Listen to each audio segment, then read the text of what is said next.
Assalamualaikum warahmatullahi wabarakatuh. Hello everyone, introduce myself. My name is Istiqomah with NPM 2241121 from Management 22 B class. Di sini saya akan menjelaskan mengenai uji T homogen dan uji T non homogen. Uji T homogen dan uji T non homogen. Uji T homogen. Definisi dan tujuan. Uji T homogen atau homogeneity test adalah sebuah tes statistik yang digunakan untuk menguji kesamaan rata-rata antara dua kelompok independen.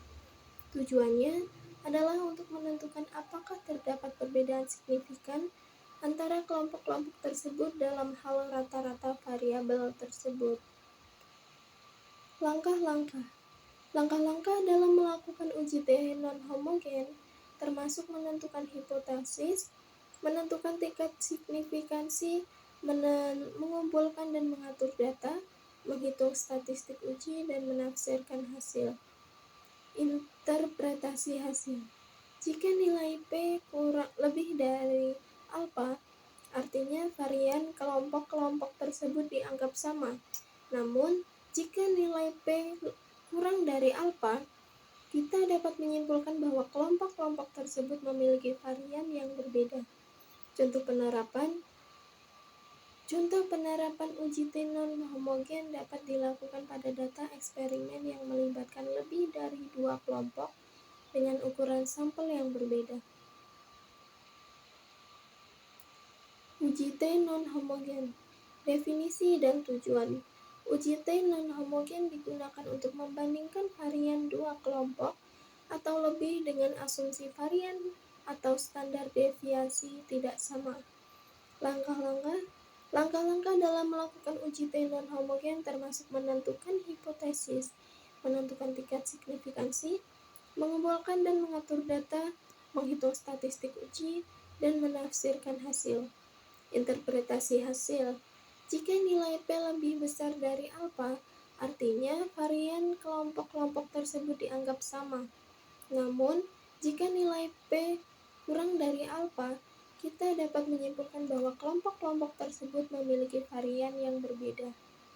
Contoh penerapan uji T non-homogen dapat dilakukan pada data eksperimen yang melibatkan lebih dari dua kelompok dengan ukuran sampel yang berbeda.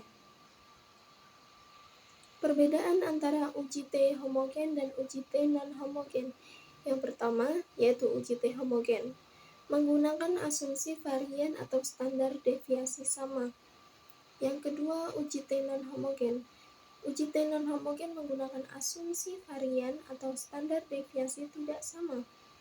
Dan yang ketiga yaitu untuk kesimpulannya, perbedaan uji T homogen digunakan untuk membandingkan varian kelompok-kelompok dengan ukuran sampel yang sama. Sedangkan uji T non-homogen digunakan untuk membandingkan varian kelompok-kelompok dengan ukuran sampel yang berbeda.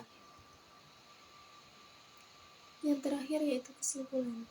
Kelebihan uji T homogen dan uji T non-homogen mudah digunakan dan diinterpretasikan, sehingga dapat membantu pengambilan keputusan yang lebih baik.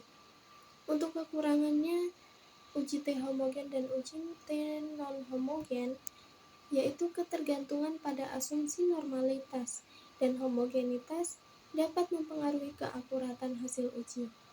Untuk sarannya yaitu untuk meminimalkan kesalahan, disarankan untuk menggunakan uji lain selain uji T, jika asumsi normalitas dan homogenitas tidak terpenuhi.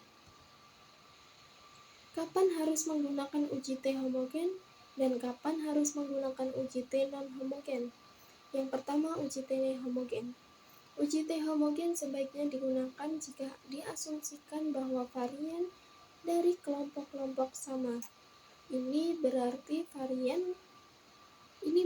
bahwa setiap kelompok memiliki variasi yang relatif sama dan hanya perbedaan dalam rata-rata yang perlu dianalisis.